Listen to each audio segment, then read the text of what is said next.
Jésus-Christ nous appelle au saint combat de la foi. Satan possède la citadelle où doit régner notre roi. Combattons pour notre maître, luttons au nom du Dieu fort. Par la foi nous pourrons être plus que vainqueurs de la mort. Plus que vainqueurs de la mort, plus que vainqueurs de la mort, vainqueurs de la mort. Par la foi nous pourrons être plus que vainqueurs de la mort. À la veille d'une nouvelle année, que notre espérance en Dieu soit comme une ancre sûre et solide, nous guidant à travers les défis et les joies de 2025. Comme le décrit l'auteur de la lettre aux Hébreux, chapitre 6, verset 19, cette espérance, nous la possédons comme une ancre de l'âme sûre et solide. Elle pénètre au-delà du voile. Amen.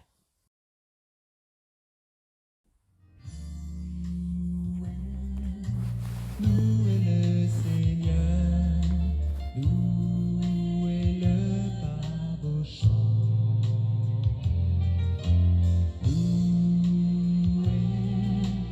Louez le Seigneur, chantez en tout temps.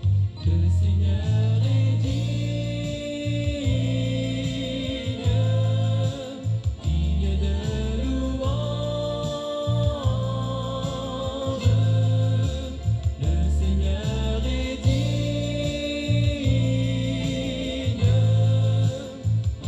de louange.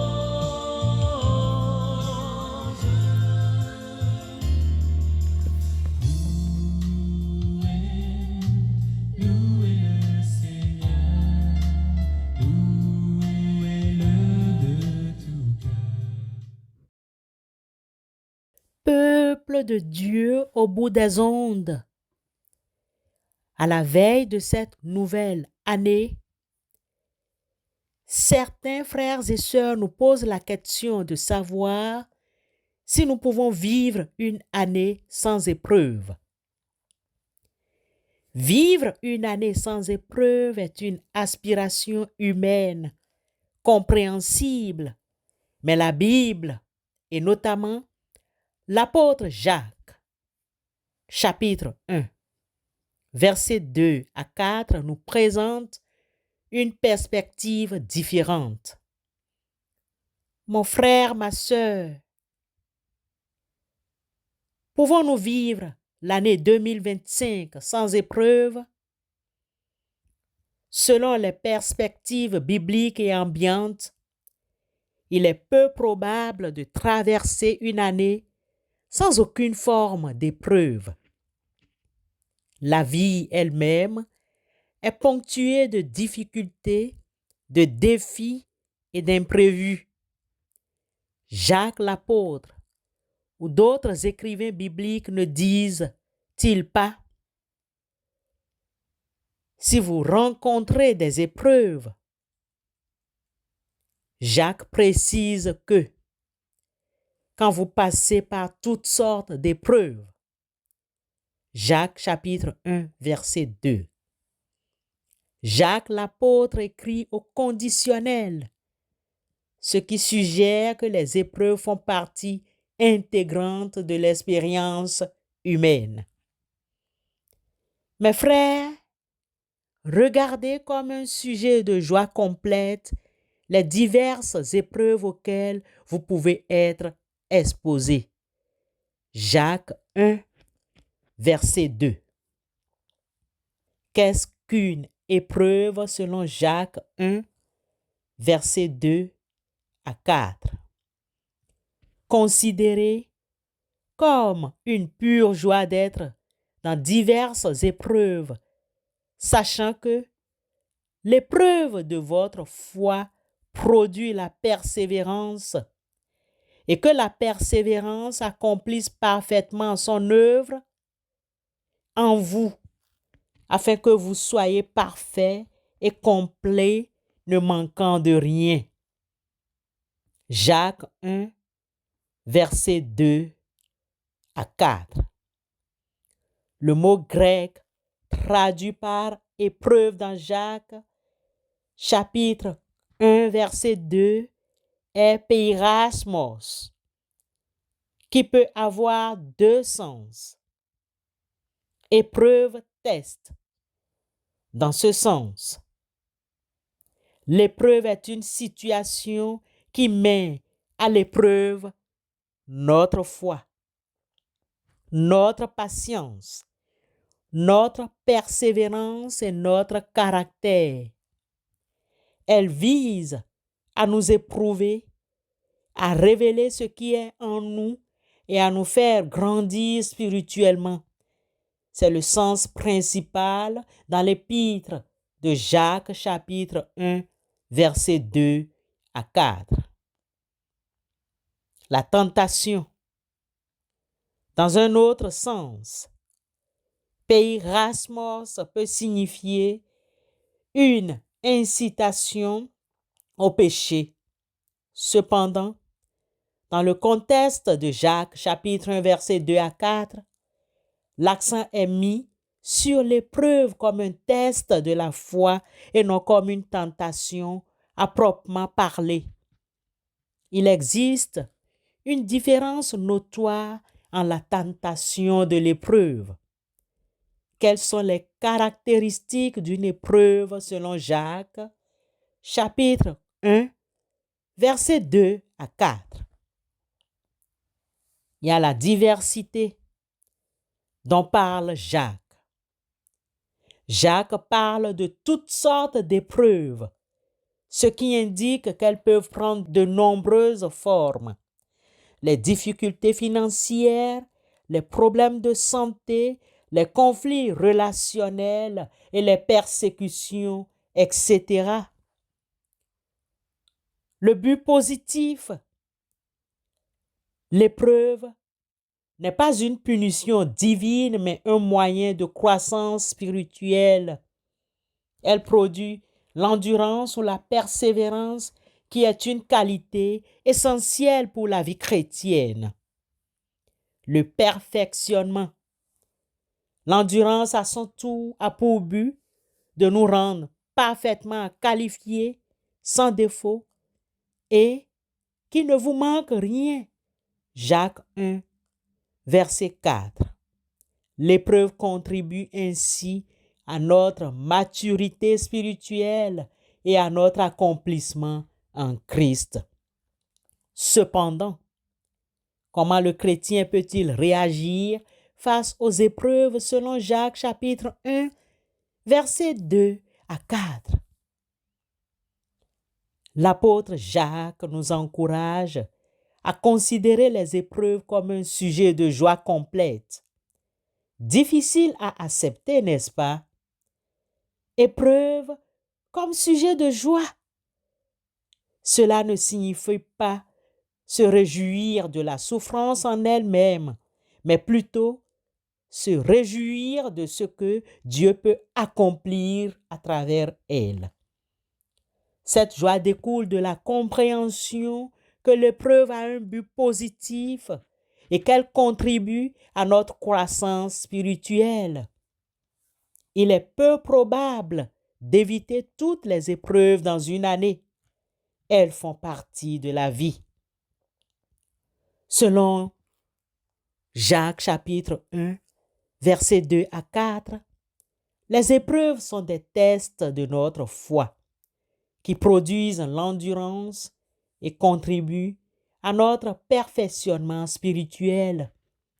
Face aux épreuves, nous sommes encouragés à nous réjouir de ce que Dieu peut accomplir à travers elles. Il est important de noter que cette perspective ne minimise pas la souffrance causée par les épreuves. Cependant, elle offre un cadre pour les comprendre et les traverser avec foi et espérance. Plutôt que de chercher à éviter les épreuves à tout prix, nous sommes invités à les accueillir comme des opportunités de croissance et à nous confier à Dieu pour les traverser avec sa grâce. Frères et sœurs en Christ, il est important de noter que Dieu n'est pas à l'origine de la souffrance. Bien que Dieu puisse permettre les épreuves, il n'est pas la cause directe de toutes les souffrances dans le monde. Souvent, la souffrance est le résultat du péché humain ou de circonstances indépendantes de notre volonté. Dieu est avec nous dans les épreuves. Même dans les moments les plus difficiles, Dieu est présent à nos côtés. Il nous promet son réconfort, sa force et son amour. En conclusion, les épreuves sont une partie intégrante de la vie chrétienne. Bien qu'elles soient douloureuses, elles peuvent nous conduire à une relation plus profonde avec Dieu et à une croissance spirituelle. Bien-aimés, frères et sœurs, au cours de cette année 2025 qui commencera dans quelques heures, nous savons que toute chose concourt au bien de ceux qui aiment Dieu, de ceux qui sont appelés selon son dessein. Romains chapitre 8, verset 28. Encore mieux, nous commençons au nom de Christ Jésus cette année sur cette note d'espérance. Mais voici ce que dit l'Éternel.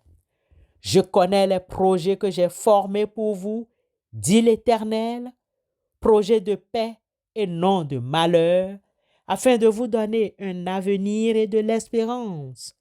Vous m'invoquerez et vous partirez. Vous me prierez, je vous exaucerai. Vous me chercherez et vous me trouverez si vous me cherchez de tout votre cœur. Je me laisserai trouver par vous, dit l'Éternel. Je ramènerai vos captifs.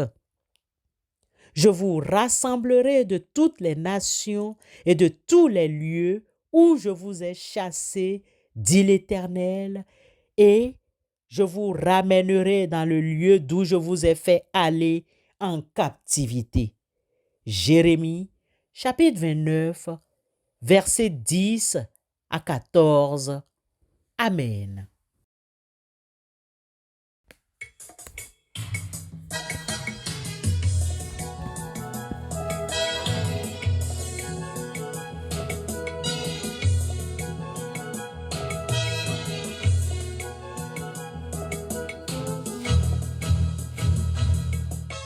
Naufragé de l'océan, du péché le plus noir, enfoncé profondément, je coulais sans espoir.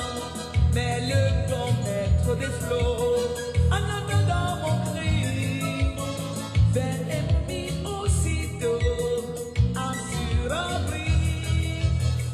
Christ m'a sauvé, Christ m'a sauvé. Quand tous m'ont abandonné, Christ m'a sauvé.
Éternel notre Dieu, source de toute vie et de tout bien, à quelques heures d'une nouvelle année, nous nous tournons vers toi avec un cœur plein d'espoir et de gratitude.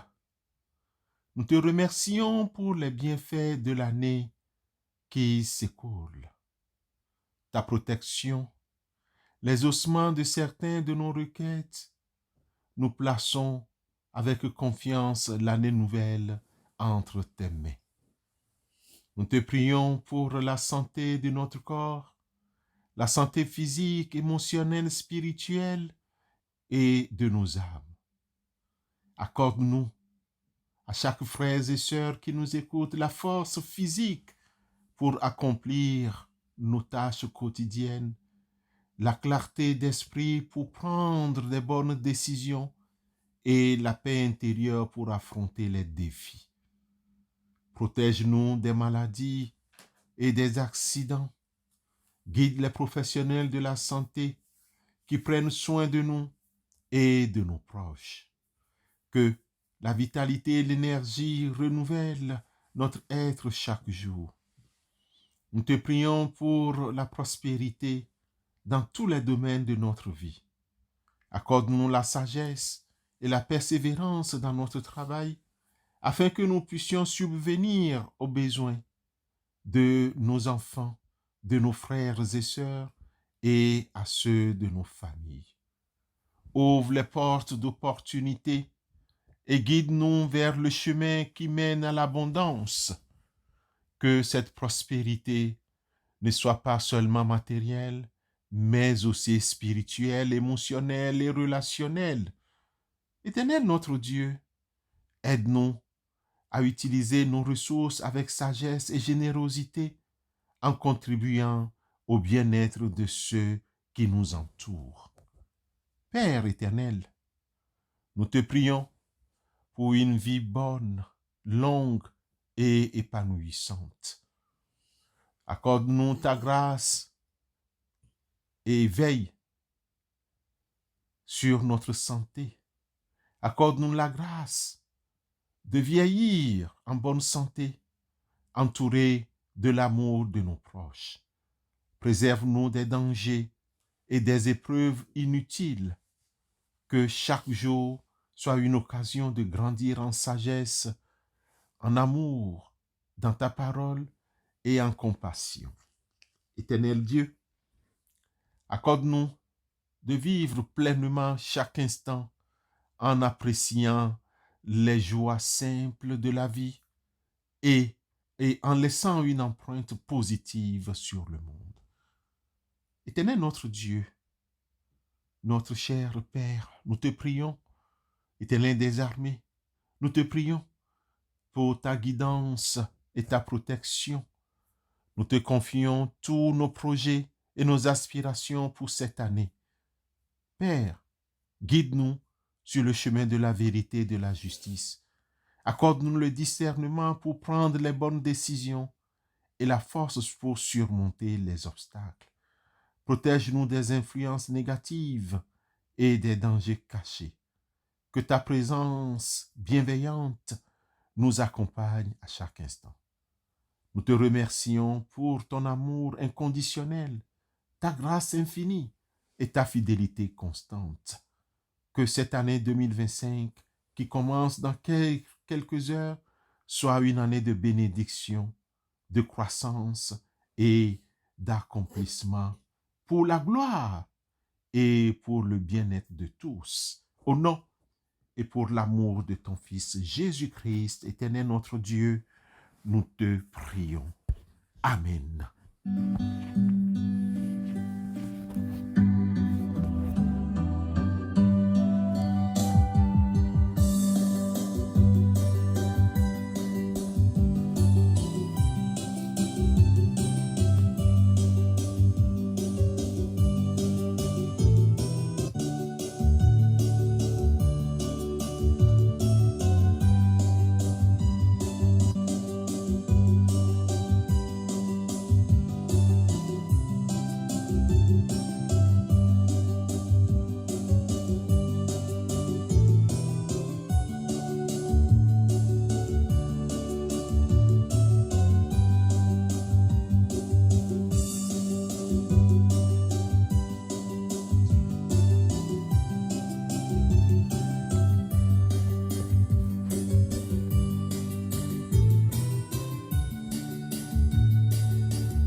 Chers frères et sœurs, chers amis et sympathisants, nous avons une belle invitation à vous partager, en particulier pour ceux qui résident à Paris et dans ses environs.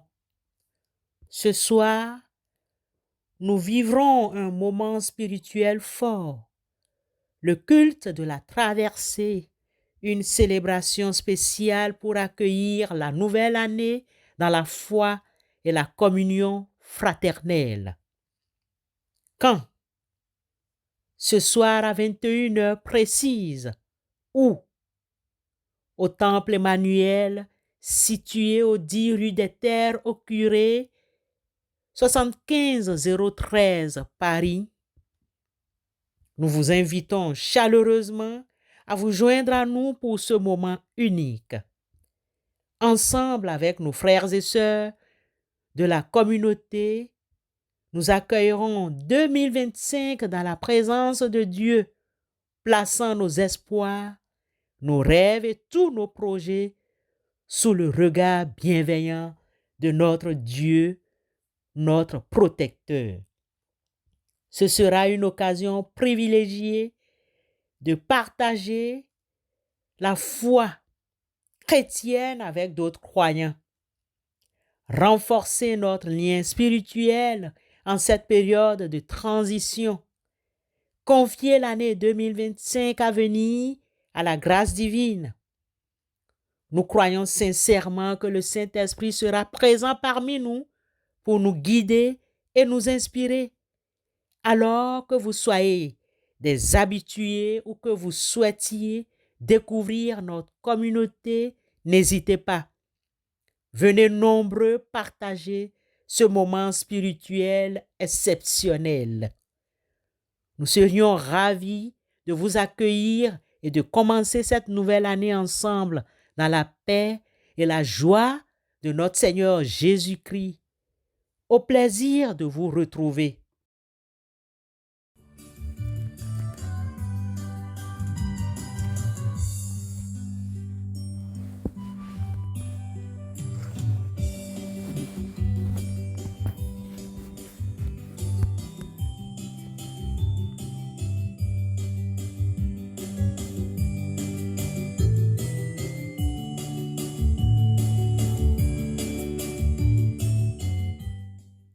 Recevons la bénédiction de la part de notre Dieu. Alors que nous continuons de célébrer la nativité du Christ Jésus, nous prions que l'esprit de générosité, d'amour et de pardon qui a marqué sa venue au monde demeure en nous et se manifeste dans nos actions tout au long de l'année à venir. À ce soir, à 21h30, par la grâce de Dieu. Amen.